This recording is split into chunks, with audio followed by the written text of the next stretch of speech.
The Minnesota Twins opened their spring training schedule earlier today, and be honest, you are looking for a reason to care. I'm going to give you one.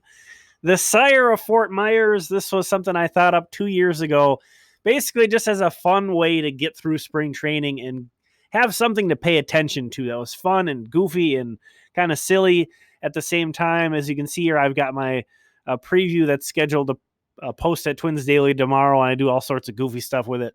But these are the guys to pay attention to who are eligible, and the two ways you can be eligible for Sire of Fort Myers: number one, not be on the 40-man roster, no matter how much MLB time you have, and number two, not have major league debuts. So if you're a prospect on the 40-man, but you've never played the majors, you are eligible as well. I wanted to relay some video here of some of these candidates. Getting straight into it, I think the favorite this year easily is Yolis Chassin. As you can see, he's photoed on the image there. He has had a pretty solid big league career so far, a legit contender for the fifth rotation spot. If not, he could be a great long man out of the bullpen if the Twins see a fit there. Let's take a look at some of his outings last year. This guy was the opening day starter for the Brewers last year and then ended the year with Boston. Chassin deals a 2-2, and Votto strikes out. Made him look bad. I mean, they're all human beings down there, but you know how it worked. Here comes 2-2 pitch. Got him. 2-2. A swing and a miss. He struck him out with a fastball. That is a big out right there. Threw the ball and getting good carry on it. Was lunging after that pitch and struck. Executes a slider down and away. You're going to have trouble with it anyway. So you react to the ones that hang. That's what we're talking about. I had 6 dribbles. Struck him out swinging. This season, the 2-2. Wave and a miss put him down on a knee and struck him out. And he's fanned 3 consecutive Yankees. And then the other guy you see pictured in the preview here is Blaine Hardy, who should be familiar to Twins fans. He spent the last several years with the Detroit Tigers. Kind of a soft-tossing lefty, and he's coming off some elbow issues from last year. But this guy's got a good changeup, so he's not too dependent on platoon splits and has a lot of experience. Jimenez walked in the third. Swings and misses. There you go. Second time he struck. 3-2. Got him. Gorgeous changeup. There, franchise leader in stolen bases. Couldn't hold up. Strikes him out. Starting pitcher. 1-2 swung on and missed. Nicholas Castellanos has something. Mitchell, I mean, you don't hear that. Again, where the whole point of the Sire of Fort Myers is to honor the guy who had the best performance, not necessarily try to forecast who's the most likely to make the roster.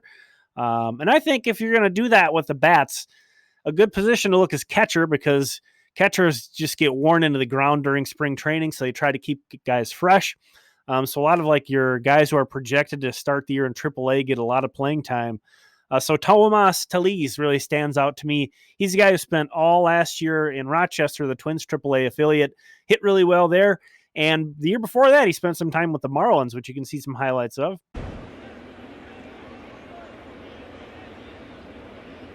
And the pitch.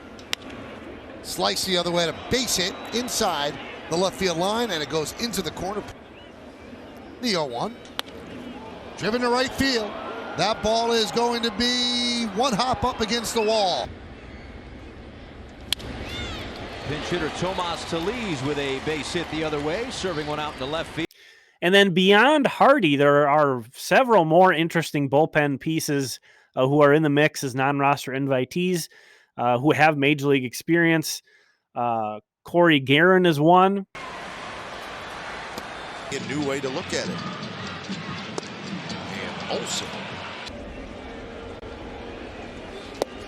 And Voigt could not hold up, and he slams down his bat in anger. And that'll do it in the 8th. No runs, 2 hits, and 2 men left on base. Goes chasing after it. And Guerin a clean 1-2-3. Top of the 6th. I'll try to run a fastball in. Down and upstairs. That'll do it for the Angels. We're off to the 9th inning with Seattle on top 6-4. Danny Colomb is another one. Dress from that bullpen. Swing and a miss. Good slider from Coulomb. A hook for strike 3. 2 to Seager. Big out to get.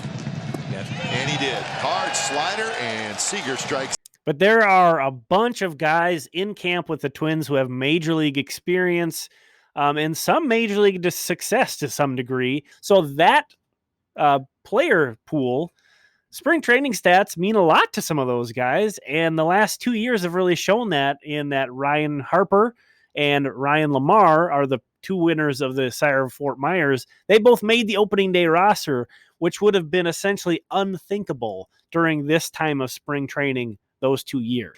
And then, of course, all the prospects, which we saw in that first game against the Gophers, a prospect-laden lineup. That's how a lot of the lineups look early on in spring training, and then as things progress, you start to see a little bit less of those guys. One more note on prospects. Weekly feature, Twins Prospect Pulse. I'm going to start doing that on Mondays now that my prospect list is done. And I'm going to share some highlights from a couple of the spring training games in between now and then. So be looking for that on Monday. So if you're looking for a reason to pay attention to spring games, there we go. The Sire of Fort Myers. Who will be crowned this year? Yoli Chassin is the favorite, in my opinion. Do you agree? Do you have any dark horses for the Sire of Fort Myers? Again, it's a guy who has to be either not on the 40-man roster or a guy who's not made his major league debut. Just keep that in mind. You're not going to see a whole lot of this stuff from me on YouTube. I mostly talk about this on Twitter and a little bit on Twins Daily, but just a fun way to pass the time as we get hyped up for the regular season.